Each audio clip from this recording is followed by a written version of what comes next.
Most tutorials just show the 1, 2, 3, 4 spider exercise.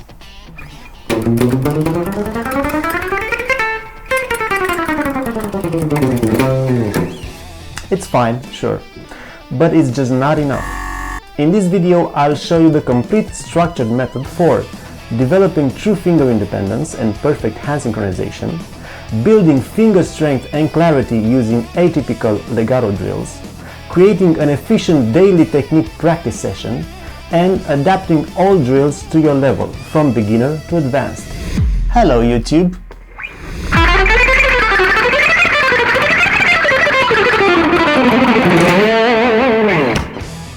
My name is Florin and I've been teaching this instrument for almost 25 years. So stick around, maybe you'll learn something new or something interesting today. I want to talk to you about something crucial. Left hand dexterity, and more importantly, how to get it perfectly synchronized with your picking hand. Here's the thing you need to think about. Real music, like a cool solo or a tricky riff, rarely uses fingers in the simple 1, 2, 3, 4 order. You're constantly having to jump around, maybe going 4 to 1, then hitting 3 and 2. It happens all the time. If you haven't specifically drilled those awkward movements, your fingers are naturally going to stumble.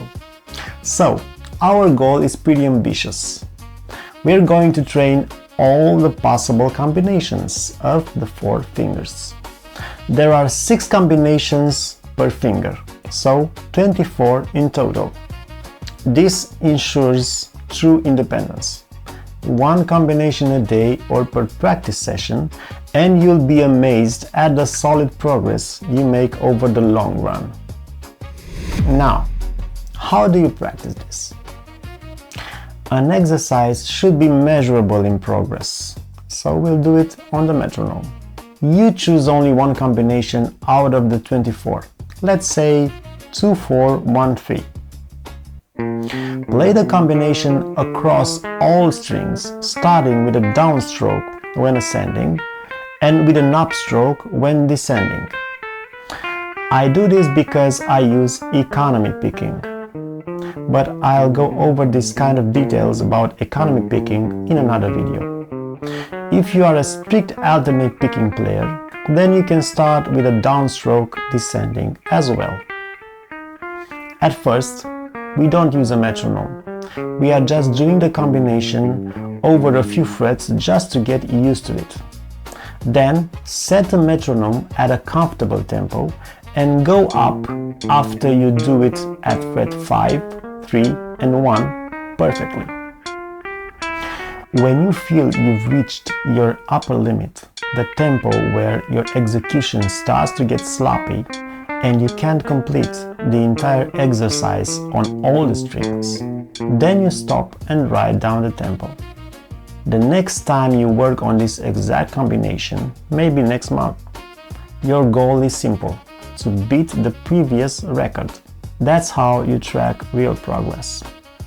And if you can't surpass the written tempo, then you should try to push yourself by dividing the exercise into smaller chunks.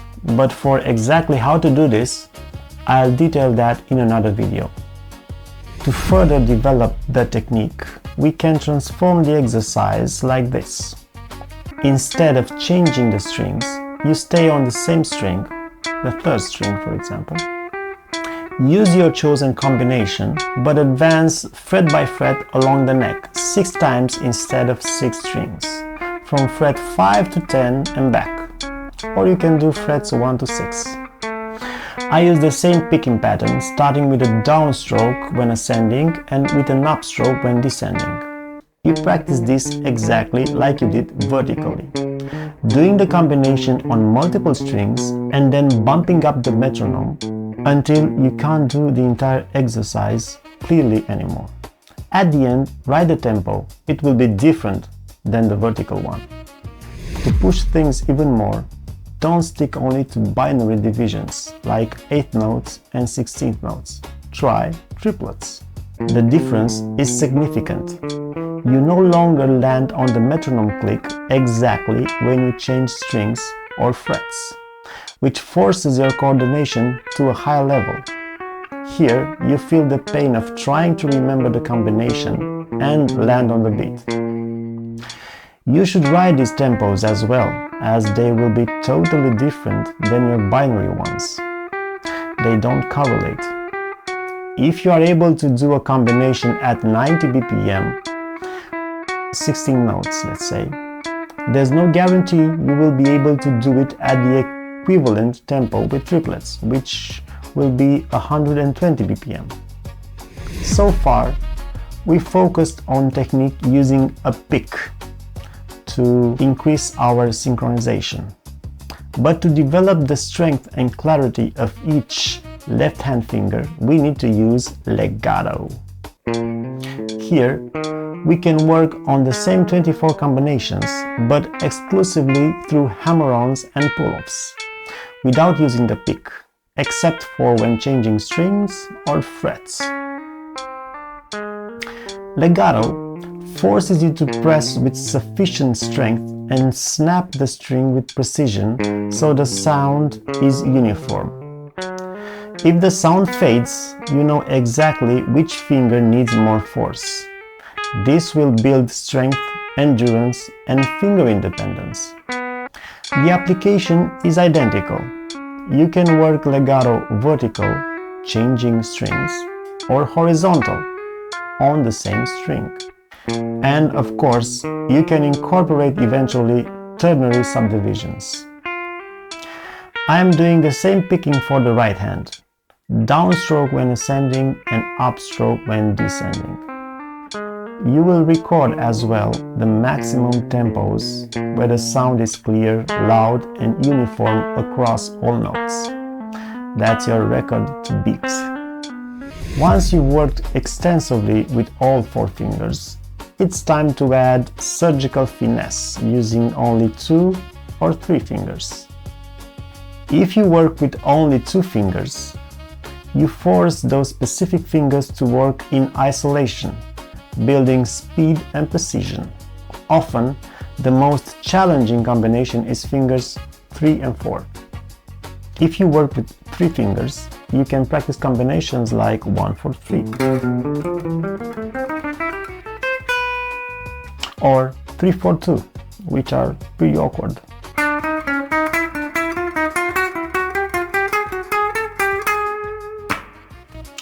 The principle remains the same. Do them vertical and horizontal. Do them with binary and ternary subdivisions.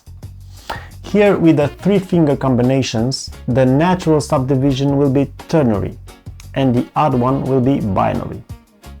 Do them with legato as well. Let's try 3-4 with a pick with triplets.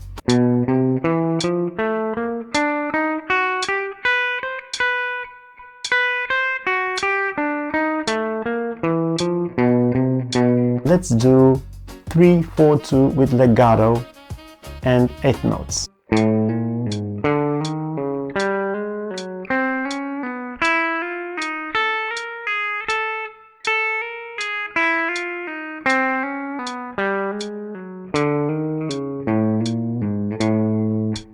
When you have fewer fingers, you will be able to reach higher tempos. Don't hold back, go crazy. Push your limits, shred those combinations. It will be fun and you'll come out with a better technique afterwards. By training the groups in isolation, you'll find that when you return to 4 fingers, your overall speed has increased. If you like these kinds of lessons, you'll definitely like my complete guitar course. It takes a student from zero and gets them playing guitar like a pro. It covers all the things you need to know and practice, all the theory, exercises and songs. Plus, it's completed with video tutorials, backing tracks, tabs, and all the resources that a student needs to make real progress. So, an efficient daily technique session looks like this.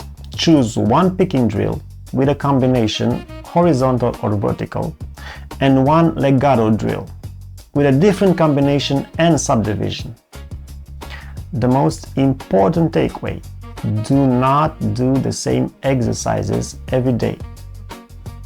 Rotate the combinations, subdivisions and types, vertical, horizontal, finger groups, to develop complete gap-free dexterity.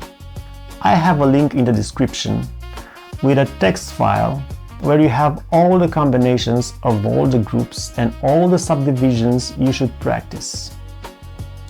You just have to do the practicing and write the tempos. The most important thing is to adapt the method to your current level. If you apply all these exercises and variation as a beginner, you will feel overwhelmed, especially when starting to do all these combinations with legato. So, here are the guidelines of how I teach my students. For beginners, practice just 1, 2, 3, 4 vertically until you have learned all the open chords. Then switch to all the 24 combinations, but only in the vertical format, changing strings, and only the binary subdivisions. When you get into intermediate territory, when you start soloing and learning the scales across the neck, now is the time to add the 4-finger legato, but still only with binary subdivisions. If you finish learning all the scale fingerings across the neck, pentatonic, major scales, it's time to add the rest. Horizontal variations, ternary subdivisions and the 2-3 finger groups for absolute control. This is how I train my students. You don't have to do it this way. You can practice from the start all these exercises and variations. If you enjoy working on your technique and don't mind the struggle, it's more work, but the results are going to please you. Adopt this method, be disciplined with the metronome, and most importantly, record your progress. Try a combination tomorrow you've never done before. Let me know in the comments below what combination you chose and what tempo you finished at. See you later in another video. Have a good practice day.